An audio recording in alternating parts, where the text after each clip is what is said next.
sobre Congresso que está esvaziado nessa semana? Metade está em Nova York e outra metade está na China com o Lula, né? É verdade. O Alcolumbre está na China. O Hugo Mota está em Nova York, né? Estava até esses dias aí na Quinta Avenida, no restaurante com o Gustavo Lima e tudo. A gente fala desse encontro do Gilmar Palusa lá em Portugal, mas esse tipo de encontro só aumenta, né? Porque o UOL tem um, a Veja tem outro, o Gilmar, tá todo mundo querendo fazer esse tipo de história. O ICL podia fazer um em Montevidéu, quem sabe? Fazer um ali, em Havana. Pensando mais em Mercosul, né? Mercosul, Buenos Aires, No Uruguai já bonito, hein? Já acho. Já pensou? O encontro. Mas daí não vai ter esse monte de gente só de direita, né? Porque não convida um que não seja de direita. Não, o nosso vai ser lembrando um pouco o Fórum Social Mundial. Podia ter. Várias vozes. Olha só. Ficar dando ideia aqui, de repente dá certo. Joga, né? Planta sementinha aí. Boa, Rodrigo e Chico. Agora, tem uma questão na história, né? Porque a gente está falando que o Congresso está esvaziado e tal, né? Que esses personagens políticos importantes estão lá fora. Mas tem uma briga ali, né? Uma queda de braço que continua muito atual e importante que está acontecendo, que é entre a Câmara e o Supremo Tribunal Federal. E aí um capítulo dessa história é uma decisão da primeira turma do Supremo Tribunal Federal, aliás, uma decisão por unanimidade. Então, todo mundo decidiu derrubar a resolução da Câmara que estava suspendendo o processo do golpe contra o deputado bolsonarista Alexandre Ramagem. Aí, só para trazer alguns detalhes aqui, Chico e Rodrigo, a primeira turma votou para prosseguir a ação penal contra o deputado, né? Ele é acusado de 5 crimes, e suspender o andamento do caso relativo a 2 crimes, que são dano qualificado e deterioração contra o patrimônio da União. Então, são desses casos que a gente está falando, né? Para os crimes de golpe de Estado, de organização criminosa, armada, inclusive, né? Tentativa de abolição do Estado Democrático, a ação penal desse caso vai continuar. Sim. Até porque o argumento é o seguinte, não é o argumento, é a letra do que diz a Constituição brasileira. Deputado federal, parlamentar em geral, né, Chico, tem o mandato protegido? Claro, a partir do momento que ele é diplomado. Se ele cometeu atos antes da diplomação, ele tem que responder por esses atos. Então, qual é o entendimento do STF? O STF já tinha mandado isso por escrito, inclusive, para a Câmara. São 5 crimes. Desses 5, 2, você pode dizer que tenham sido só no dia 8 de janeiro, que é a destruição dos prédios públicos, etc, etc. Mas golpe de Estado, atentado contra o Estado Democrático de Direito, isso começou antes do 8 de janeiro, quando o Ramagem não era deputado federal. Ele era um funcionário do bando golpista, né? Então, ele não pode ser protegido pelo mandato nesses outros 3 crimes. Importante a decisão. E o Alexandre de Moraes trouxe isso por escrito e outros ministros também trouxeram esse argumento muito bem delimitado, né, Gabi? Exato. Eu vou trazer aqui o que disse o ministro Flávio Dino no voto. A votação foi no plenário virtual. Virtual, é. A gente tem aqui a aspa do voto do ministro Flávio Dino.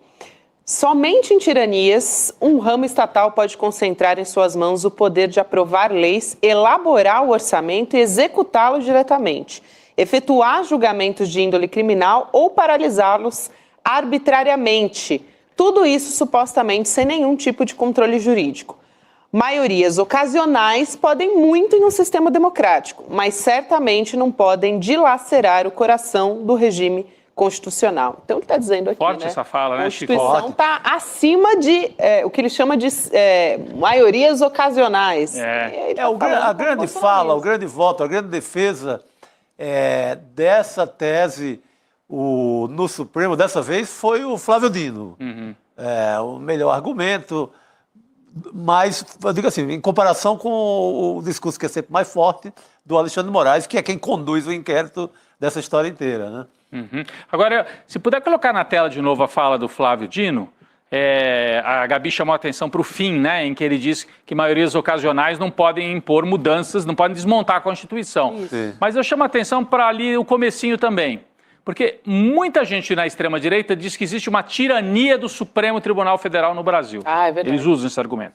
O Flávio Dino está devolvendo o argumento e dizendo o seguinte: somente em tiranias, um dos poderes consegue concentrar tanto quanto o parlamento brasileiro tem concentrado. O parlamento deveria elaborar leis, aprovar leis e fiscalizar o executivo, que é o papel do parlamento. Mas ele tem feito mais que isso. Ele tem executado o orçamento, o que não é atribuição do parlamento. Tá aí, ó, o Flávio Dino colocou, ó, só numa tirania, um poder, o parlamento, concentra tanto assim como aprovar leis, elaborar e executar o orçamento diretamente. Ele está se referindo às emendas parlamentares. Então, o parlamento já tem um poder, que esse sim é garantido, que é elaborar as leis. Aí ele tem um poder que ele usurpou, que é de operar o orçamento com as emendas, inclusive secretas.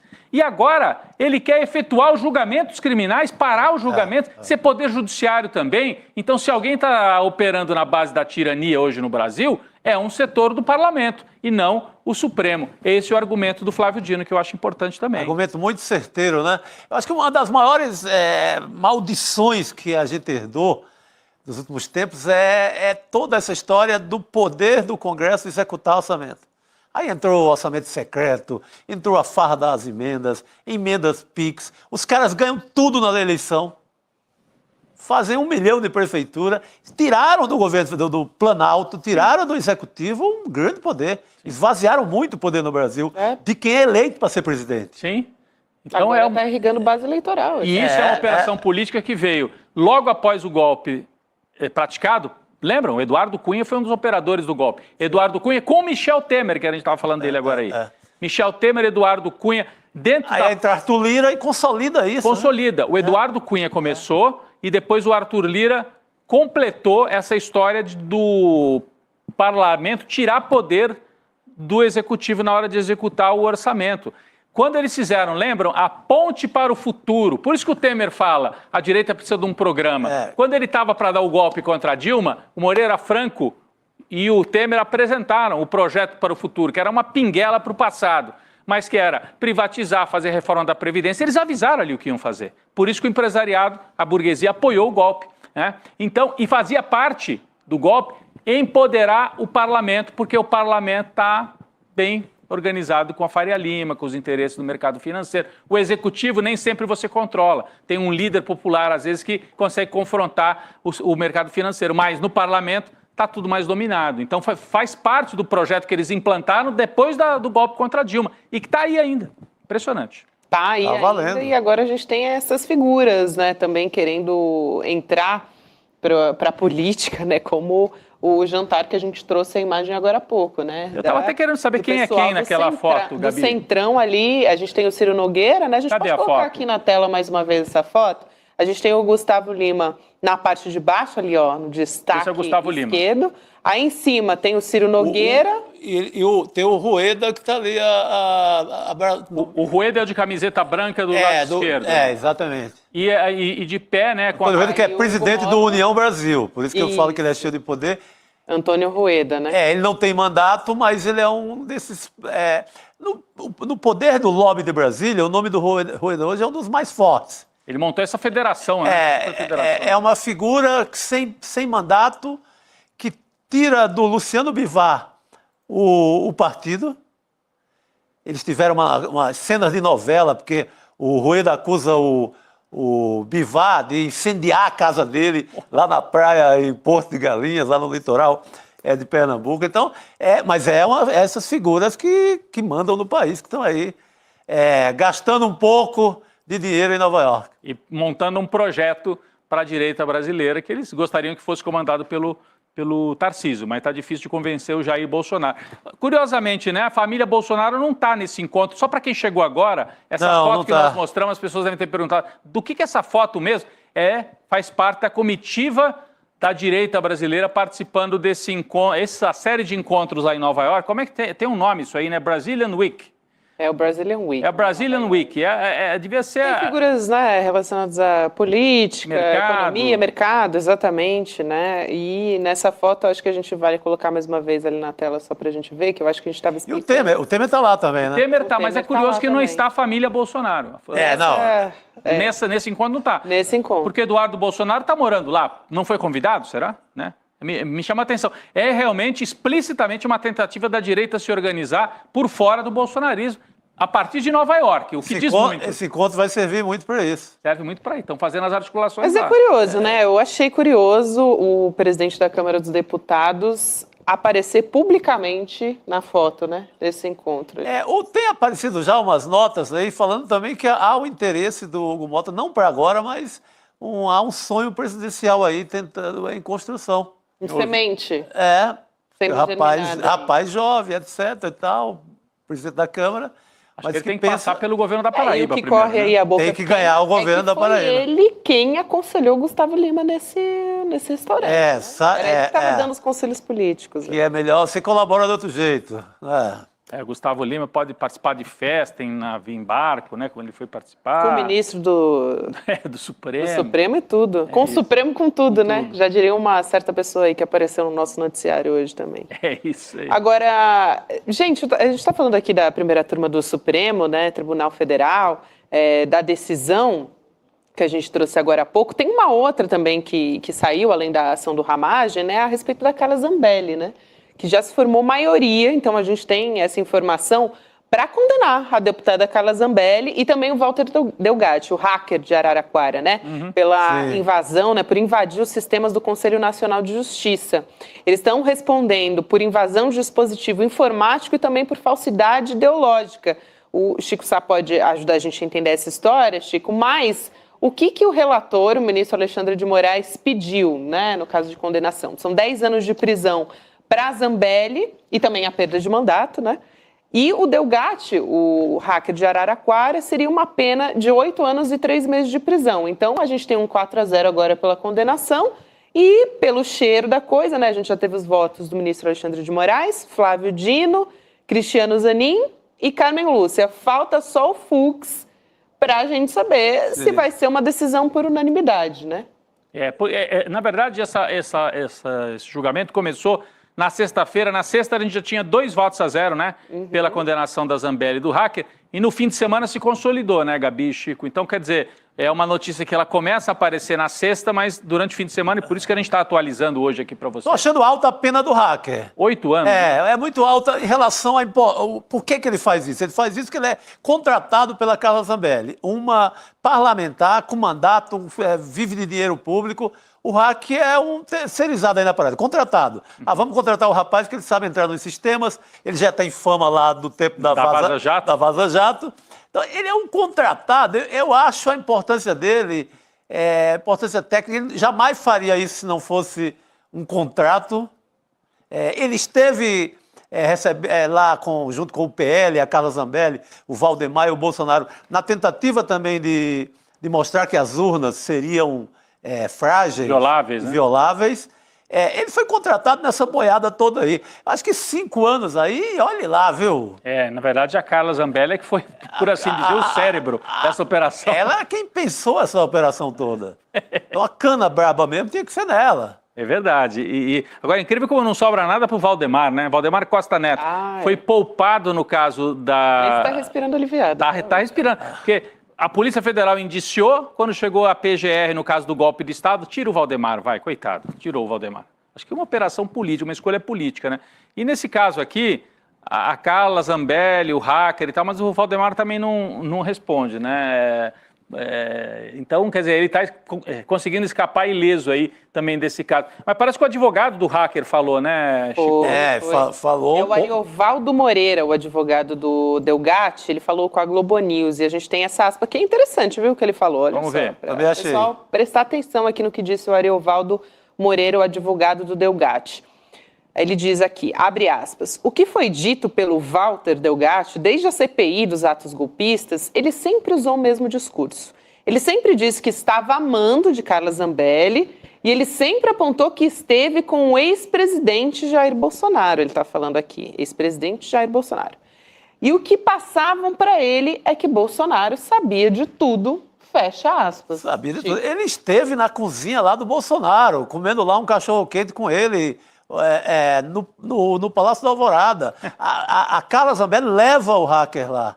A Carla Zambelli, isso é um crime tão premeditado que ela se fotografa, ela faz ali uma selfie com o Delgatti, num posto de gasolina, numa estrada, ela exibindo o hacker. Olha aí, quem a gente contratou. Como um troféu, né? Agora nós vamos entrar nas urnas, agora nós vamos arrebentar. Então, é um crime tão premeditado por parte dela que... É surreal a gente ainda falar em perda de mandato. Isso não ter acontecido ainda. Ela devia ter perdido com aquela foto, já seria suficiente. Sabe? Não, só para lembrar quem está olhando, ela não está sendo julgada pelo caso em que ela ameaçou matar, né, uma pessoa na véspera da eleição. Com uma arma em punho. Uma arma em punho. Ela está sendo julgada pelo caso da invasão hacker. Ao CNJ, né? Ao CNJ. Mas a pena, nesse caso aqui, se ela for condenada, além dos 10 anos de prisão, ela perde o mandato e tem uma multa, Gabi, de 2 milhões de reais que ela e o hacker vão ter que pagar. Na sexta-feira eu até comentava, a Zambelli consegue, faz uma vaquinha aí com os extremistas amigos dela e paga. Agora, o hacker Delgatti já vivia numa Bolsonaro pior. Podia pagar para ela, né? Que personagem da história do Brasil esse hacker, né? É um personagem Ele salva o Brasil... Na Vaza Jato. Na Vaza Jato, quando ele desmonta uma tramóia sem fim entre procurador e juízes, né, entre juiz e procuradores. Ele desmonta a grande farsa do Brasil, que era a farsa para tirar Lula do jogo, e desmonta meio sem querer, porque ele estava ali tentando ganhar um troco na internet. Também. Ele não estava nem afim de nada político. Aí ele entrega a Manuela Dávila, o material, a The Intercept Brasil publica o material, revira, muda toda a história do país, aí depois ele é contratado pela Carla Zambelli, pelo Bolsonaro. Pelo Bolsonaro. Que o Bolsonaro, ele visitou o Bolsonaro lá no Alvorada, então... que personagem, isso daria uma série maravilhosa. Opa, né? O pessoal aí do podcast investigativo. Opa, não é? Que personagem é esse? Alô, Juliana Dalpiva. Ele tem uma história... Igor Melo. Eu acompanhei um pouquinho lá na época da Vaza Jato, né? Ele tem uma história familiar, confusa, assim, né? Uma história... Enfim, não tem uma situação financeira boa, é um rapaz que vivia de maneira... Não vou dizer humilde, mas assim, uma maneira difícil. Acho que na casa da avó, cara, interior de São Paulo. Lascado, tava lá sem um cara nada, lascadão, né? Um cara lascado. Não conseguia pagar as contas. Aí aparece a Carla Zambelli e fala, meu filho, vem aqui, vou te levar lá pro Bolsonaro, você ajuda a gente aqui? Fala, pô, de repente resolve minha vida, né? E aí lá foi ele. Posso trazer uma notícia de última hora aqui? Saiu agora. A oposição apresentou um pedido de criação da CPI mista do INSS. Prevendo uma comissão, né, com senadores, deputados e tal, para investigar esse desvio do dinheiro dos aposentados e pensionistas, né, que, enfim, foi revelado pela Polícia Federal. A gente falou longamente sobre isso aqui, né, gerou queda de ministro e tudo. Mas foi um pedido apresentado pela oposição, olha só, deputada Coronel Fernanda e pela senadora Damares Alves. Vão querer colocar no colo do governo federal, né, Rodrigo? Se fosse governo, eu toparia isso, porque é igual aquela do 8 de janeiro. O principal do MST também, né? Do MST também. Vira tiro no pé, você acha? Agora, é porque, de qualquer forma, uma CPI paralisa muita coisa. Paralisa as votações importantes e etc. Por esse aspecto, o governo tem razão. Mas a gente só tem personagem, o careca do INSS. Pega hoje, sai uma foto dele numa carona com o Bolsonaro numa motocicleta daquelas. Sim. Onyx Lorenzoni recebeu via offshore dinheiro do INSS. Só tem gente do lado de lá, deixa rolar essa investigação. E a informação de que tinha gente ligada ao mundo evangélico também. Tem, muita gente. E exército. Tinha muitos militares no INSS, o Bolsonaro encheu de militar lá e militar operou um bocado de história. Os personagens que eu conheço dessa história, no Ceará já apareceu lá um império de uma funerária que tem muita grana, também com viés bolsonarista. Então, não há o que temer por parte do governo, não há personagem com cara de governo nessa história. É que CPI sempre pode virar, né, um palco para a produção de conteúdo de rede social. E paralisa, né, votações importantes. Mas do ponto de vista de temor do governo... Investigação mesmo não vai ter nada. Zero. Vamos ver onde é que vai parar essa história agora. Acabou de entrar aí a oposição já tinha um pedido formal. Gabi, desculpa, durante as suas férias, já tinha um pedido para uma CPI na Câmara. E agora eles conseguem CPMI agora. Agora eles conseguiram uma CPI mista, significa deputados e senadores, portanto, uma CPI no Congresso, mista, né, como você leu. É uma nova tática aí da direita. É isso aí, gente. Mas sem chance também, né? O Alcolumbre está lá com Lula, voltando da China. Bom ponto. Tá lá sentado. Hoje o Lula abrindo o discurso lá, com anúncio de 27 bilhões da China para o Brasil. Ele abre agradecendo fulano, companheiro Alcolumbre aqui ao meu lado. Olha só, o Zé Carlos. O companheiro Alcolumbre estava lá.